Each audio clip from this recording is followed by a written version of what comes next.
Welcome back to my, whatever you want to call it, my Let's Play of East Origin. Last time, we finished right before the battle started with Zava. And that's my phone going off in the background. I'm not going to go get that because I just started recording and people need to stop calling me during the middle of the day. Anyways,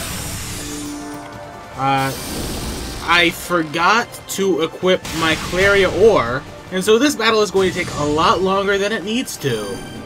And so I'm going to fill in time, because this is basically the episode for today. It's going to be this long battle.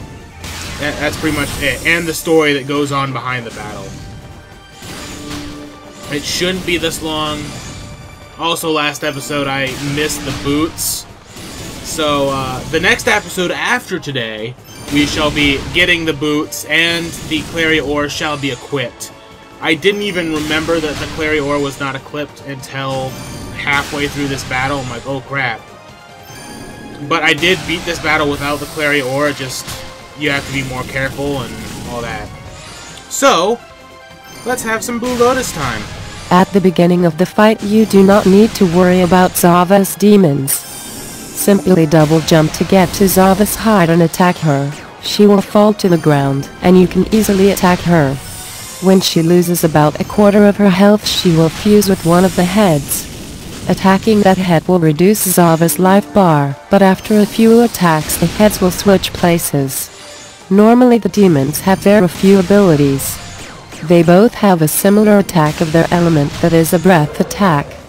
The demons will also start out with a laser attack that it will charge for a second. While fused with the fire demon, it will gain a few balls of fire rotating around it, and the ice demon will get a magnetic pull type of ability. If Zava fuses with the ice demon, it will get a few balls of ice floating around it, and the fire demon will gain a fireball attack that will explode when it hits something. Both heads gain a biting attack while Zava is inside them as well, that can do massive damage. After you knock Zava out of a demon, you can damage her for a few seconds, and then she will merge one of the heads into the ground. The arena will change depending on which head goes into the ground. If the ice demon goes into the ground, the floor will become slippery and shards of ice will shoot up out of the ground where you are. Simply keep moving and they should not hit you. If the fire demon goes into the ground, the entire arena will be covered in flames, and you must jump on top of the other demon's head to avoid being damaged. When Zava gets down to about 1/4 left of her health, she will send both into the ground. They will create a large vortex in the center of the arena and try to pull you into it. Simply run to one of the corners of the arena and constantly jump to avoid being pulled in. Thank you for that, Blue Lotus. And, yeah, I actually kept the recording from my Hugo playthrough because I didn't put anything extremely Hugo related. At least I don't remember. But, I also went a lot faster with Hugo because I remembered to equip the Claria ore. And I just kind of wasted my burst there. I'm not even at half health. And it's just wasting a bunch of time.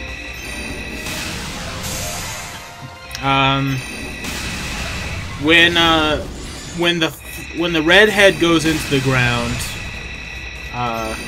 the game's all flamey, and so you either want to activate your boost or just keep jumping, because if you can jump fast enough, you can actually stop the damage. Like, it won't damage as much.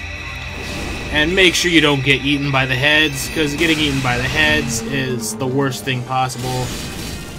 Like literally the worst thing possible. I believe you can come into this fight with the Dragon Claws equipped, and that will stop you from slipping here. And it's probably best to do that, but I keep forgetting to do that. And you can't equip anything while in a boss fight, because your start button will not start the pause menu for whatever reason. And don't do that. If you do that, you can do this. And you will be damaging and protecting yourself from some damage. Because boost mode will have damage given to you. And so make sure you have boost if you get bitten. But try not to get bitten, really. But if you activate your burst, you can damage it quite a lot while it's biting you. And yeah. Random advice that I didn't tell Blue Lotus to type up.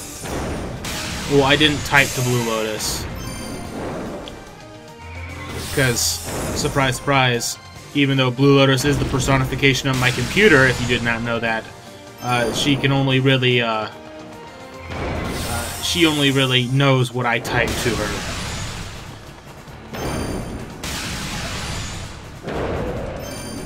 And so yeah, this boss takes a long time if you haven't upgraded your weapon. But yeah, be really careful. Really careful. And she's gonna go into that head. Boost! Right there. And because the heads always try and come at you, bro,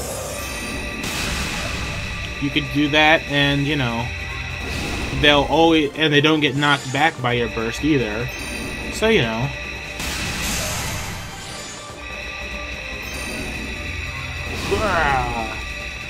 I don't have much else to say.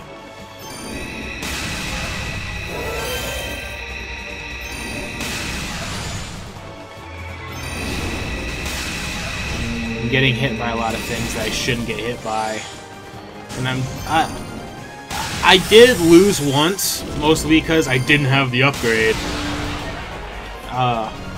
So this was actually my second attempt, and about halfway through this second attempt, I noticed that I didn't have the Clarior equipped. I remembered, I should say. And so then, if I didn't win this fight, I was gonna go equip the Clarior, but I wanted to see if I could, like, I wasn't gonna leave in the middle of a battle. Like, I wasn't gonna reset the game, but I didn't have to. So yeah, equipping your upgrades is always good, children. Always good.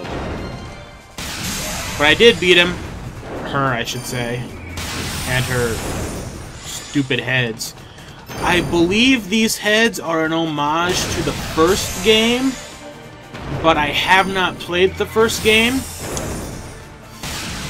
It's on my Steam wish list, but I just haven't picked it up, like, because I'm trying to save money.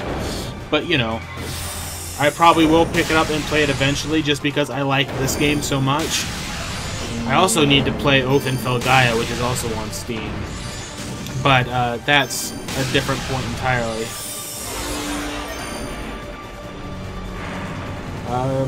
I actually do own Oath and Felgaia, I just haven't had time to play it, because I'm lazy. And, yeah.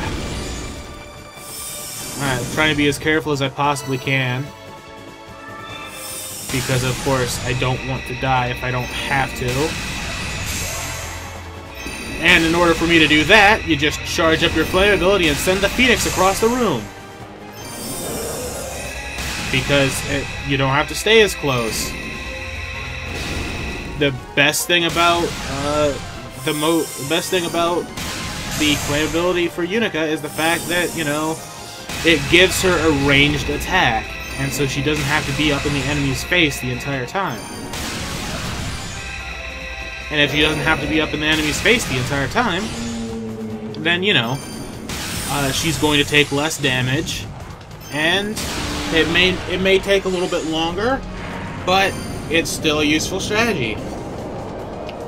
And if you hug this corner over here, the corner I've been hugging this entire fight, you're not going to get hit by that big explosion-y attack. So yeah, this episode has gone on really long.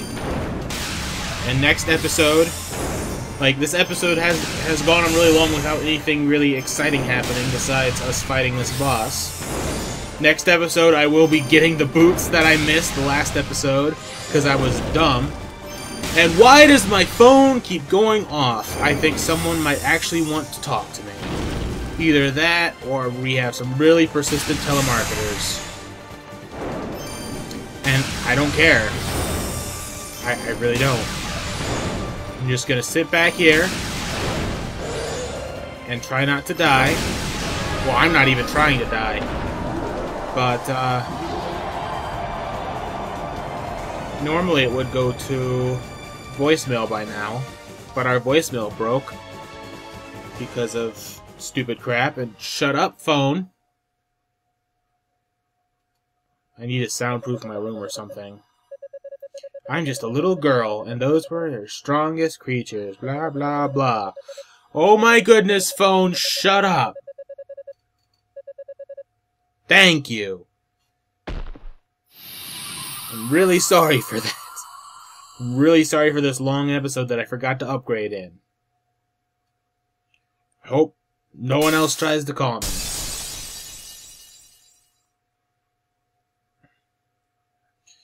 Hi.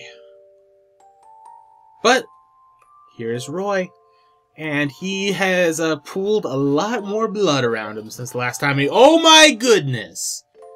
I am sorry. Hold on, folks. So, I took care of that. Terribly sorry. Hopefully no more stupid calls.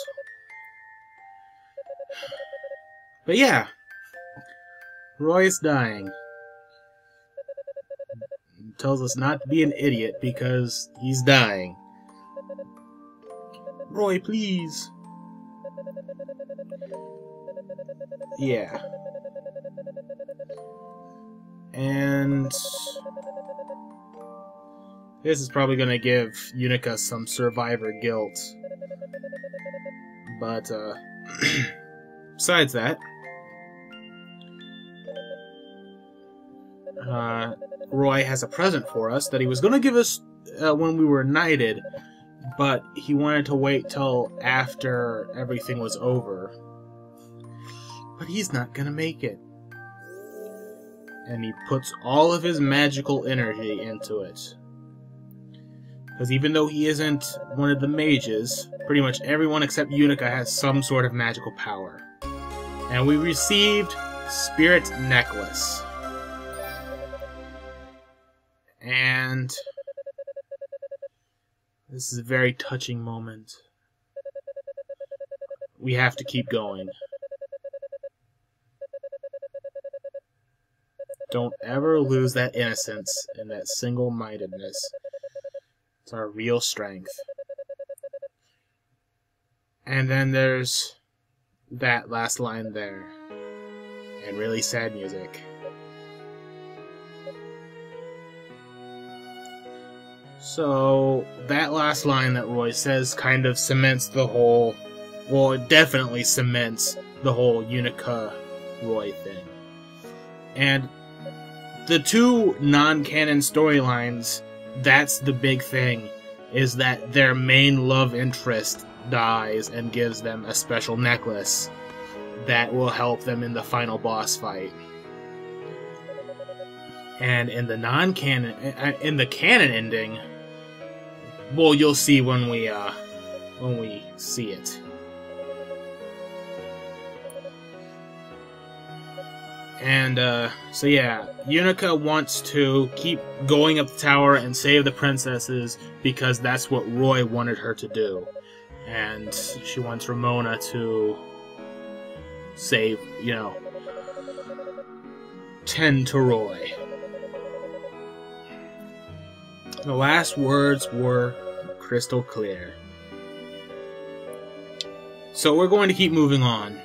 And I thought there was a safe point up this way, and once again the Demon Core music comes in here, and it's epic, and it's just like, yeah, we're gonna go kill the final boss, and all that stuff. I thought there was gonna be a save point here, there wasn't. So, here's the end of this episode. See you next time.